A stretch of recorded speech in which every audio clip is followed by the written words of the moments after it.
Hello बच्चों, आइए प्रश्न को देखते हैं। तो प्रश्न में दिया है, रोजनमुंड अभिक्रिया में एल्डिहाइड किससे बनाए जाते हैं। यहाँ चार विकल्प दिए गए हैं। पहला विकल्प है अम्ल, दूसरा विकल्प है ए, तीसरा विकल्प है एसिटाल्डिहाइड और चौथा विकल्प है अल्कोहल। तो आइए पता करते हैं कि कौन सा विकल्प सही। आइए मुख्य अवधारणा की चर्चा करते हैं। मुख्य अवधारणा। तो रोजनमुंड अभिक्रिया क्या होती है। रोजनमुंड तो यह होता है पीडी BaSO4 की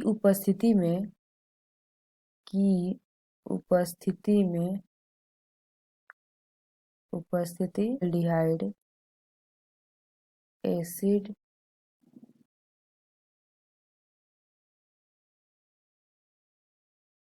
एल्डी का अपचयन कराने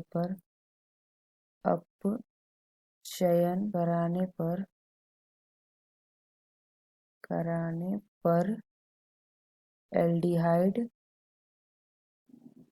एल्डिहाइड प्राप्त होता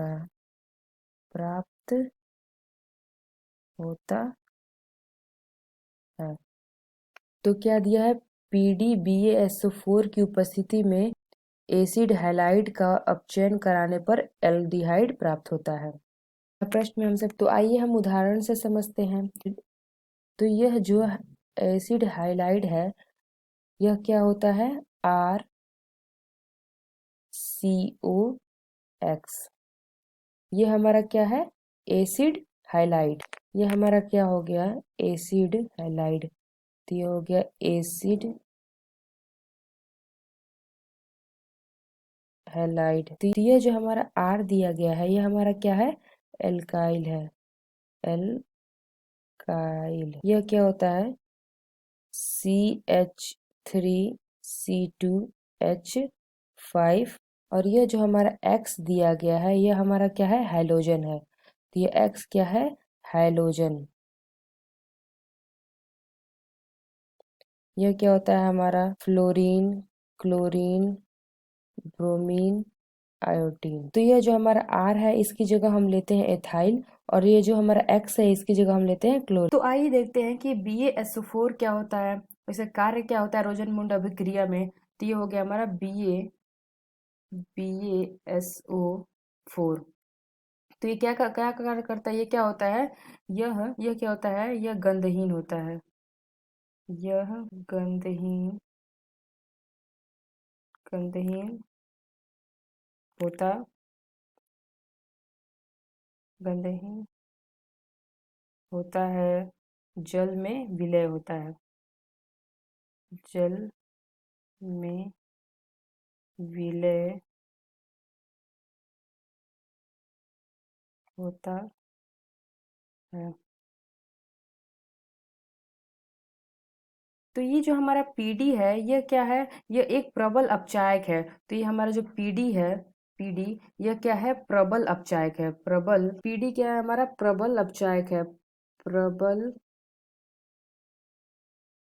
प्रबल अपचायक। तो ये हमारा जो BaSO4 है, यह क्या करता है, अभिक्रिया की दर को कम कर देता है। तो ये हमारा हो जाएगा, BaSO4 क्या करता है, इसमें क्या होता है, जब ये पीडी प्रबल अपचायक होता है, इसलिए हम इसके साथ BaSO4 का ही उपयोग करते हैं, क्योंकि ये जो BaSO4 है, यह क्या करता है, अभिक्रिया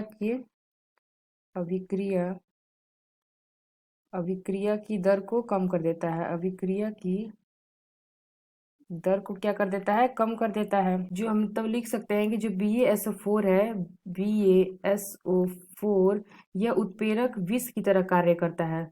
उत्प्रेरक उत्प्रेरक यह उत्प्रेरक विष की तरह कार्य करता है। विष की तरह कार्य करता है। कार्य करता। तो हम कह सकते हैं कि जो हमारा BaSO4 है प्रदूषण की गतिविधियों को कम करता है, क्योंकि जो हमारा PD है एक मजबूत कम करने वाले एजेंट होने के कारण ये एल्डिहाइड को अल्कोहल में और कम कर देगा। इसलिए हम BaSO4 PD के जहर का काम करता है। ये जो BaSO4 PD के लिए जहर का काम करता है। तो आइए अब हम देखते हैं कि रोजन मूल अभिक्रिया में एल्डिहाइड किससे बनाए जाते हैं। तो हमने यहाँ पे देखा कि हमारा एसिटाल्डिहाइड है ROCOX। तो इसको हम लिख लेते हैं। तो ये हमारा क्या था, ये हमारा था RCOX। तो इसकी हम अभिक्रिया करा रहे थे, किससे, H2 से। H2 से हम अभिक्रिया कराते किसकी उपस्थिति में, PD BaSO4, जो कि BaSO4 क्या था, उत्प्रेरक विष की तरह कार्य करता है। तो इसके भी अभिक्रिया करा रहे थे तो हमें क्या प्राप्त होता है, हमें प्राप्त हो यहाँ पे R हो जाएगा और ये C और ये डबल बॉन्ड O और ये। तो इसके जब हम R की जगह अपना रखते हैं तो R की जगह हम रख देंगे CH, R की जगह हम CH3 रख देंगे और ये C और ये डबल बॉन्ड O हो जाएगा, ये डबल बॉन्ड O। और X की जगह हम रख देते हैं क्लोरीन Cl। इसकी अभिक्रिया हम कराते हैं, तो इसकी अभिक्रिया हम कराएंगे तो इसकी अभिक्रिया कराते हैं 2H हो जाएगा यहाँ पे। और इसकी अभिक्रिया कराएंगे हम किसकी उपस्थिति में, उत्प्रेरक की उपस्थिति में, BaSO4। ये हमारा क्या है, उत्प्रेरक है, उत्प्रेरक। तो हमें क्या प्राप्त होगा, हमें प्राप्त होगा ये CH3 हो जाएगा, CH3 और ये CHO प्लस क्या हो जाएगा, HCl। एसिटिल क्लोराइड की अभिक्रिया 2H से कराने पे किसकी उपस्थिति में, उत्प्रेरक PdSO4 की उपस्थिति में, तो हमें क्या प्राप्त होता है, एसिटाल्डिहाइड प्लस HCl। तो हमसे प्रश्न पूछा है कि रोजनमूंड अभिक्रिया में एल्डिहाइड किससे बनाए जाते हैं। तो हमने देखा जो एसिटिल हाइलाइड है हमारा, इसी की अभिक्रिया कराने पे किसकी उत्प्रेरक BaSO4 की उपस्थिति में कराने पे हमें एसिटाल्डिहाइड मतलब कि यानी कि एल्डिहाइड प्राप्त होता है। तो ये हमारा विकल्प देखते हैं, तो ये C विकल्प हमारा सही है। तो ये हमारा जो अम्ल दिया है पहले विकल्प में ये भी गलत होगा, दूसरा विकल्प है एयर, ये भी गलत होगा, और चौथा विकल्प है एल्कोहल, तो ये भी गलत होता है। हमारा सही विकल्प कौन सा होगा, C होगा। तो आशा करते हैं आपको समझ में आया होगा। धन्यवाद।